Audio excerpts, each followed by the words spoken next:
Yep, sanibonani bafethu, sanibonani. Please like, share, subscribe to my YouTube channel bafethu. Follow me on TikTok, follow me on Facebook bafethu. Yeah. Lucas Ribeiro has lost the case yakhe against the Sundowns bafethu.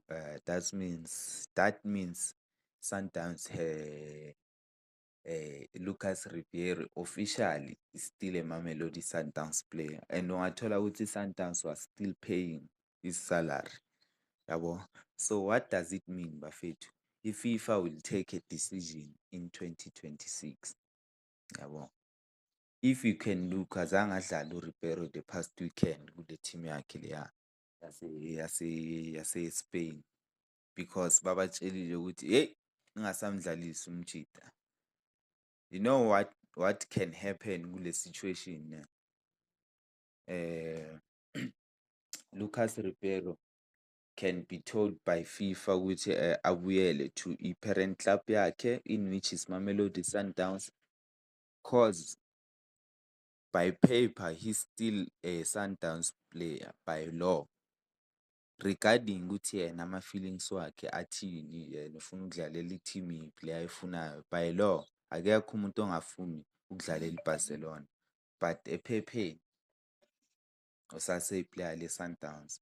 Or Lucas Ribeiro will be ordered to pay i-Sundowns imali le Sundowns beyifuna ukumthengisa ngayo. Remember, i-Sundowns was beyifuna close to 60, 65, 55 million. And bewakhona ama-team afuna ukuyikhipha leyo mali for umjida. Yabo. That's why they won the case. Bane-proof yayo yonke into ukuthi thina besizomthengisa but ngendlela yethu. We cannot be forced or sitshelwe yiplayer ukuthi lifuna ukudlalela i-team yiphi, in which siyabona imali ayihlangani yabo. So what i-worst situation yale nto, le team ayidlalelile Spain can be ama-point udlale 12 matches. If bekwama-league wonke lama match, abo 3 point will be deducted from leyo team. Yabo, cause automatically beyisebenzisa iplayer elingekho eligible to play. Lamanye ama-opponent se-are-aware of leyo nto. They will want i-3 point, yabo.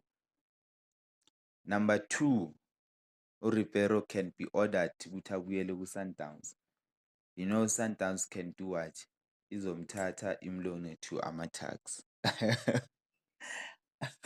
until 2028. I know Sundowns will never sell him. Danko.